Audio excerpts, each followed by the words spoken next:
tumingin ka sa dinadaanan mo. Bakit init ng ulo mo? Ipares lang naman tayo nito. Mukha ko na talikuran? Batot ka! Ayan, ha? Nananahihan ka, di ba? Ano mo? Ay! Ay! Tama na yun, bata lang yan. Girls! Bastos tong bata eh! Hoy, tama na! Iya ka, anak ko yung sinasamay mo. Pagdating sa anak ko, wala akong sinasanto. Ano yung sinasamay mo? Girl, ha? Tama na. Ito!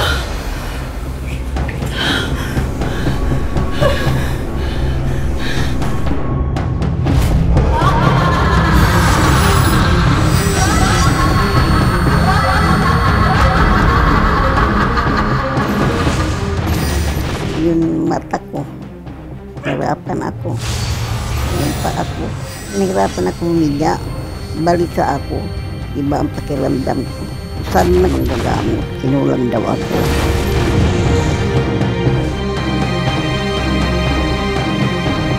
Tulad ng lahat ng ina, walang inuurungang laban si Teresa para sa kanyang mga anak.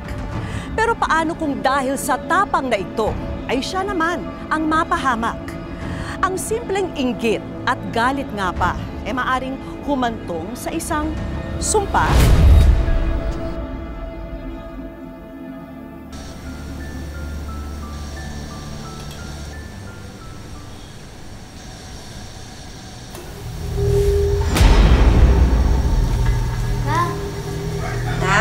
Totoo po ba itong kulam?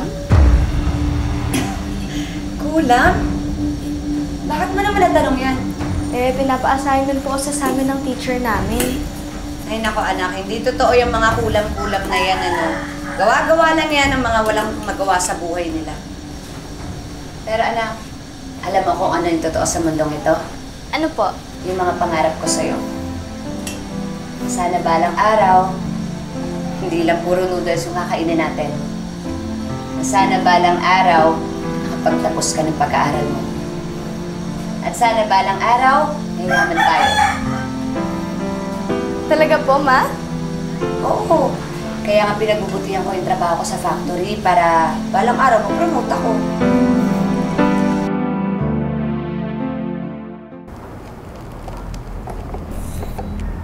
Nandito ako kasi meron ako special announcement. As you all know, sina Teresa at Cristel ang dalawa sa pinakamagagaling na staff natin dito sa planta. Kaya naman, isa sa kanila ang pipiliin ko bilang bagong supervisor nyo. Sir, totoo po yan? Sir, talaga ba?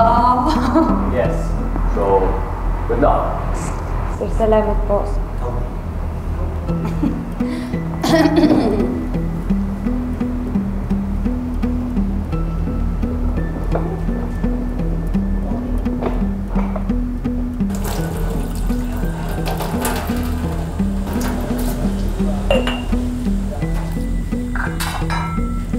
Ma? Di ba po sabi mo po masama po yung ugali ng Cristel na yun? Na matagal ka na po niya inaaway dun sa factory? Ma, baka naman po isabotahe ka niya. Alam mo na, ikaw dapat ang isipin mo, dapat swertehin ang nanay mo. Aba, kapag naging bisor ako, lalaki yung sweldo ko. E di hindi na kailangan magtrabaho ng tatay mo sa malayong lugar. Diba?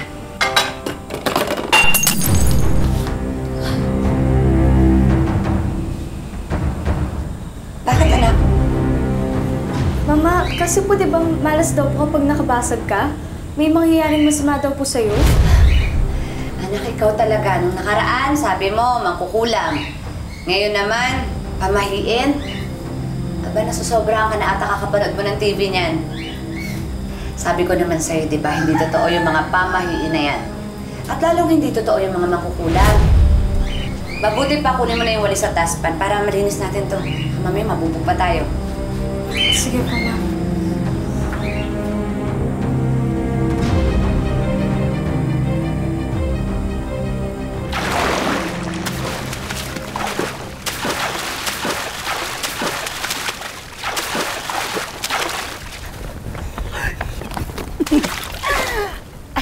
Hi, sir! Sir? Ano ginagawa niyo dito? Paano kayo nakapasok sa bahay ko? Sir, pinapasok kami ng mga maids. Maganda naman daw kasi kami, tsaka hindi kami mukhang magnanakaw. Sir, kasi dinala ko lang yung mga papeles na kailangan ng pirmahan.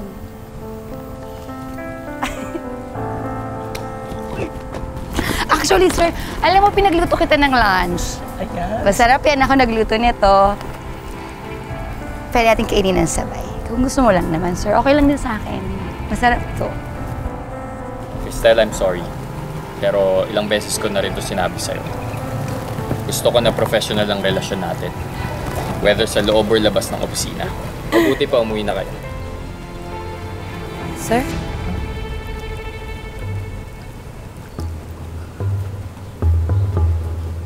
Puwis. Girl, mukhang hindi ka naman kasi type ni sir. Diba? Matagal mo siyang hinaharot. Parang wala pa rin effect. Hindi tayo. Ano kumain? Hindi pwede. Hindi pwede, damot mo naman. Hindi ka po pwede. Kayo pa to. Kayo, ma. Sige, lakasan pa. Saan mo nakuha yan? Kasi nga, di ba yung lola ko, umuwi galing probinsya. Eh, siyempre marunong yun sa mga gayo-gayo, may mga kulang-kulang. Eh, siyempre nagpaturo ako. Siya gumawa. Girl, desperada ka na. Ako? Desperada? Hindi ako desperada, no? Madiskarte lang ako makutak. Kaya yung promotion na yan, at si Sir Lander, makukuha ko yan. Lalo wala akong gusto na hindi ko nakukuha. Naiintindihan mo? Excuse me.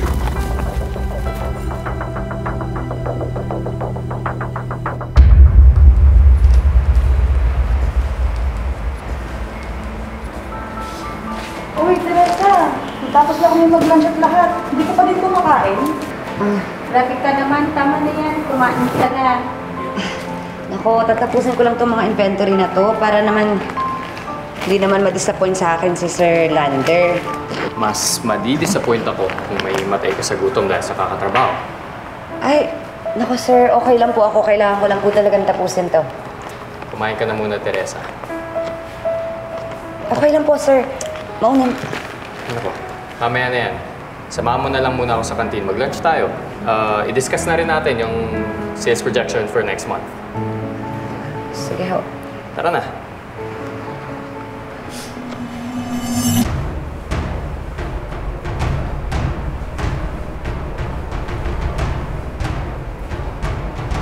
Ay, may pagpa-lunch with the boss. Si Sir Lander ang nag-invite ha. Mukhang nauumusan ka na, Cristel. Hindi ako papayag. Hindi ako papayag. Manda sa akin yung text.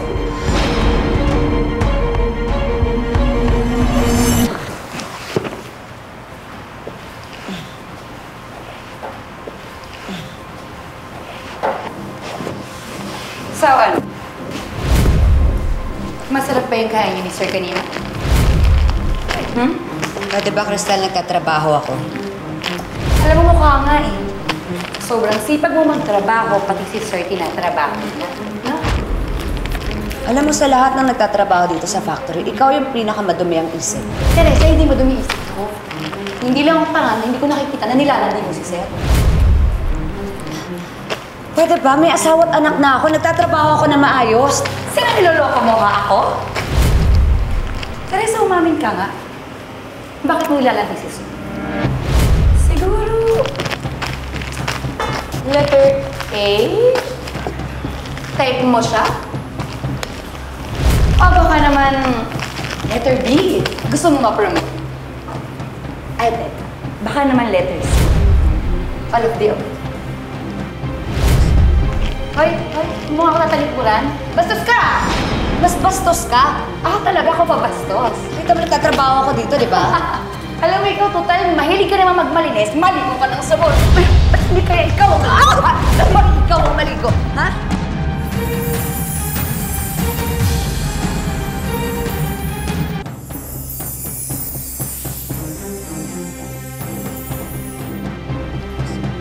Hoy, mukha ko tatalikuran. Bastos ka! Mas bastos ka. Talaga ako pa bastos. Dito mo nagtatrabaho ako dito, di ba? Alam mo, ikaw, total, mahilig ka naman magmalinis, maligo ka ng sabon. Ba't Hindi kaya ikaw bakit ikaw ang maligo, ha?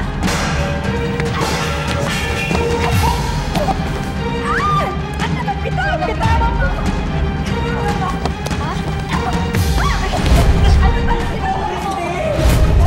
Ano na naman to? Si Teresa po, sir. Tignan mo, gusto ko lang naman siya tulungan, sir eh. Nagmamagandang loob lang ako sa bigla niya pinusan na sa pati ako ginawa niya sa akin, sir. Sir, nagsisinungaling siya. Nagtatrabaho ako na maayos dito. Ginugulo niya ako kanina. Pasensya na po kayo. Sir, tingnan mo naman yung itsura ko. Kasi sinungaling. Oo nga, sir. Totoo yung sinasabi niya. Masama talaga yung ugali ng Teresa na yan. Yan lang kung nagsasalita. Masama yung ugali niya. Tama na, tama na! Mukhang nagkamali talaga ako sa pag-consider sa inyo for promotion. I'm so disappointed with both of you. Lalo na sa'yo, Teresa. Sir.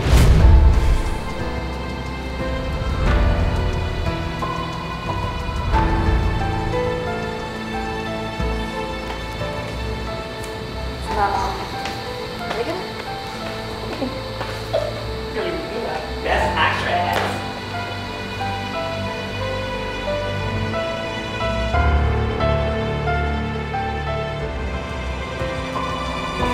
Mama, sabi ko naman po kasi sa'yo. Mas po talaga ako tungkol dyan sa Cristel na yan. Tingnan mo po, isasabotahe ka pa. Dapat talaga hindi ko na pinatulan yung babaeng yun. Kaya tuloy kay Sir Lander. Paano na yung promotion ko? Paano na yung pangarap ko sa'yo, anak? Ma, huwag ka pong papatalo. Tsaka may ilang araw pa naman kung bago i-announce si Sir Lander kung sino ko ipopromote niya, di ba? E di, ipakita mo po kay Sir Lander na mas karapat-dapat ka po. Huwag ka pong panghinaan ng loob, ma.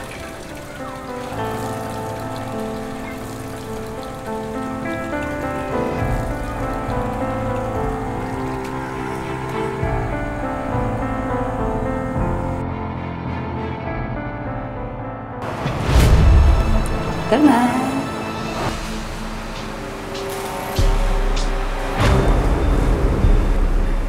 Ano yan?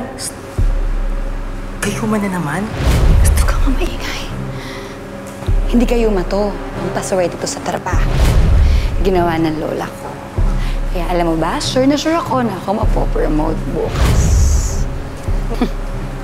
Kaya umanda sa akin yung Teresang yan kapag ako na yung bisor niya.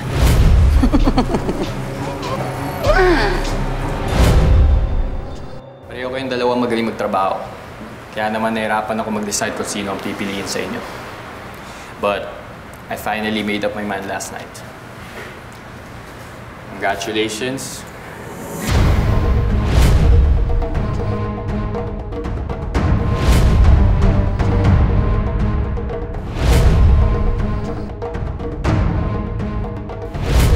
Teresa. Sir, ako po yung na-promote. Yes, congratulations. Sir, bakit si Teresa yung pinili niyo? Ako yung magaling dito, di ba? Ano to? Nagloloko ang patay dito? Cristel, please. Kumalma ka. Huwag mong personalin to. Cristel, nakapag-desisyon na si Sir. Respetuhin naman natin yun. Respeto? Paano i-respeto? Inandaya ka nga. Bakit ano nilalandi mo si sir? Sumusobra ka na. Bawiin mo yung sinabi mo. Bakit ito? Tama na! Cristel, you shouldn't be talking to Teresa that way. Siya na ang bagong supervisor mo ngayon. Sir, bakit kasi hindi ako pinili niyo? Bakit siya yung pinili niyo? Di ba dapat ako kasi Cristel, matagal na kumalma ako ka. dito? Kaya nga, sir, ano bang problema, sir? Ano bang nagawa ko mali? Gusto mo ba talaga malaman kung bakit siya ang pinili ko? Sige. Yan yung araw na nag-away kayo. Clearly, ikaw yung nagsimula ng gulo. Clearly, ikaw yung nanugod kay Teresa. How can I promote someone na hindi lang nagsisimula ng gulo, nagsisinungaling pa?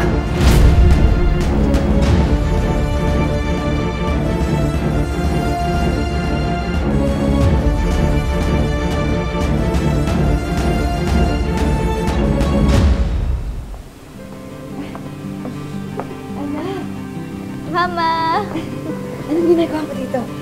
Hindi na po kasi ako makapaghintay eh. Kaya po, pinuntahan ko po kayo at nagdala po ako ng pagkain para po ma-celebrate natin yung promotion mo, di ba po? Eh po? Ikaw talaga. O sige, may kukunin lang ako. Babalik ka pa dito, ha? Tayo mo ako dito, ha? Sige po, Mama. Oh, mauna na po ako? Sige. Balik agad ako. Sige po! Sabi yung babae niya. Gaganti ako. Hi. Alam mo, hindi ko pala naman. Ay! Hoy! Hoy! Hoy! Ano to? Nakita mo kukuha ko ng tubig, di ba?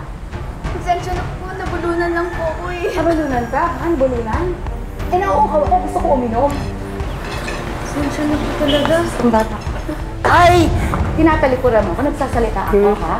Hindi po, sir. Hindi. Masakit? Masakit? Hindi ba yung masakit? Ito yung masakit, oh. Girl! Bastos tong bata eh. Tama na yan, bata lang yan. Eh, bastos na kailangan turuan ko ng leksyon. Hoy, tama na! Hoy! Ano? Ano nangyari dito? Ano? So, anak mo pala yan, Ma'am Teresa. Kaya naman pala manang-mana sa'yo. Diyos ko na. Ang galing ng manulot. Ang galing ng sumingit. Tama na, girl. Alam mo, pinangako ko sa sarili ko na hindi kita papatulan. Pero walang hiya ka. Anak ko, sinadamay mo. Eh, ba't di mo ako patulan? Bakit? Natatakot ka ba sa akin, Ma'am Teresa? Bakit ako matatakot sa'yo? Ganun, hindi ka takot? Tignan natin. Alam mo. Uy, ano ba yan? Ina! Ang Diyos ko po! Ano? Sige.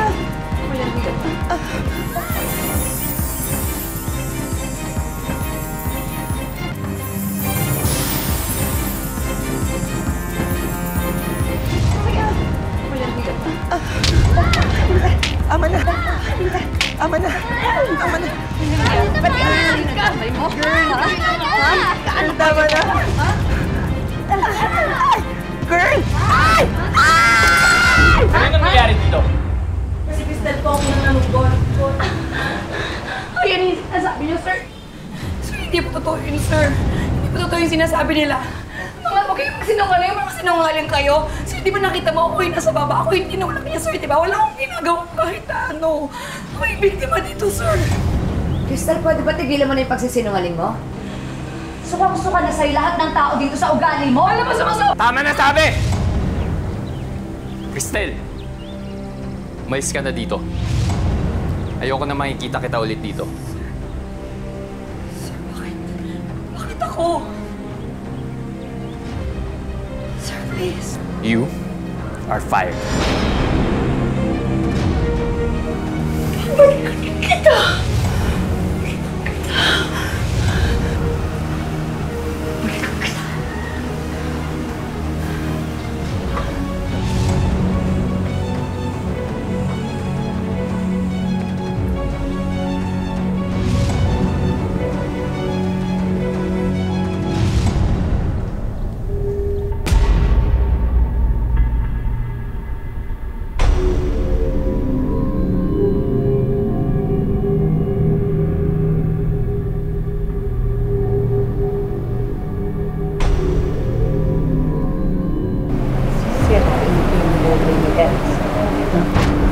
Dahil sinira niya yung buti. Umanda siya sa akin.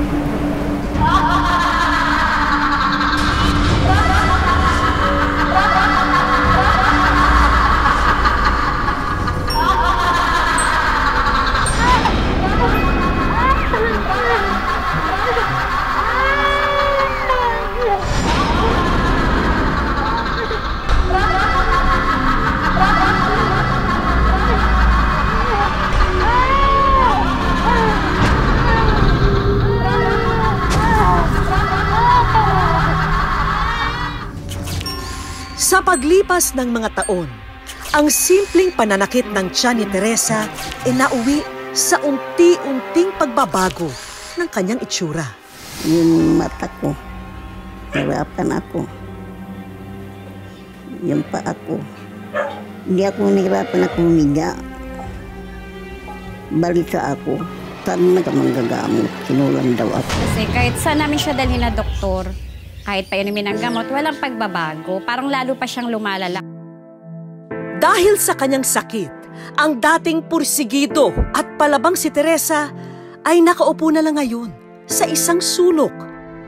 Masakit, sobrang sakit pagka nagsasabi siya na hirap na ako, hindi ko na kaya. Sobrang sakit bilang anak ako. Nasasaktan ako. Umaasa pa rin kami na gumaling siya, gagaling si Mama. Huwag po kayong bibitaw mga kapuso. Sa aming pagbabalik, aalamin na natin kung ano nga ba ang tunay na kalagayan ni Teresa.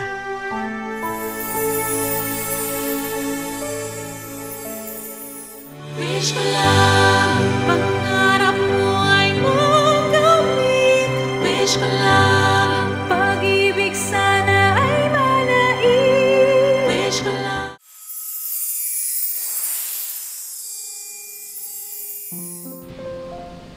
Agad naming dinala si Teresa sa isang espesyalista para sa isang check-up. Bilang manggagamot, I'm not sure na kung nakulam siya, but definitely malayong sabihin. Ang pagmamanas ay pwedeng caused by chronic heart failure. Pwedeng cause din yun ng chronic kidney disease. Pwedeng ang pagmamanas ay dahil sa chronic liver disease o liver cirrhosis. Nalinaw man sa pamilya na hindi kulam ang dahilan ng karamdaman ni Teresa, alam naming higit pa rito ang kailangan nila para makabangon muli. Hi, Nay! Nay, hello! Good afternoon po! Nay, alam po talagang dati inaalagaan niyo talaga yung pamilya niyo. Gano'ng kahirap po sa inyo ngayon na gusto niyo manggawin yon, hindi niyo po magawa. Gusto ko manggawin, hindi ko magawa kasi may sakit ako. Kahit maawa ko sa kanila na walang kumikilos, maglaba, ganun. May laman itong box na ito. Alam ko, isa lang ang wish niyong lahat. Gusto makita? 1, 2, 3, go! Ayan, Nay, para sa inyo. Alam ko, ito yung pinaka-importante sa family niyo. Ito po, Hospital ng Malabon. Ito po isang medical assistance para sa mami niyo, si Nanay Teresa. Bukod sa pagsagot sa lahat ng magiging laboratory test ni Teresa, binigyan din namin siya ng bagong reclining chair, commode chair, wheelchair, at mga appliance. Mama, sira na yung higaan. May bago ka ng higaan. Nay, ito po, meron po kaming wish pa lang savings po para sa inyo. At para makatulong sa araw-araw nilang gastusin, isang tapsilogan at inuming pampalamig business din ang handog namin para kay Teresa. Sa atin, 1, 2, 3, sige boys! Ayan! Ayan! Meron na kayong food store. Tapsilogan po para sa inyo. Makakatulong ba ito sa inyo?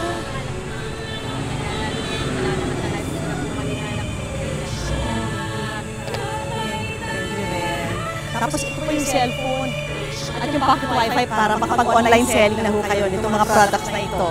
Napakalaking bagay dahil sa pagbibigay nyo, nabigyan na panibagong buhay si Mama.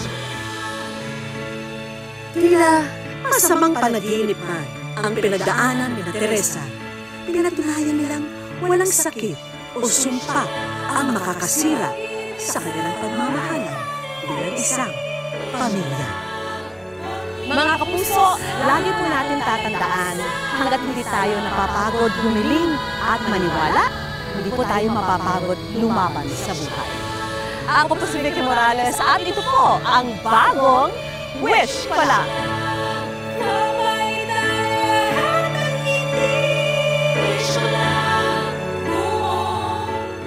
Mga kapuso, oras na para saluhin ang iyong hiling. Sagutin lang ang tanong na nasa screen, i-comment sa Facebook page ng Wish Ko Lang, sundin ang instructions at maaari kang manalo ng laptop, smartphone at GLA Affordabox.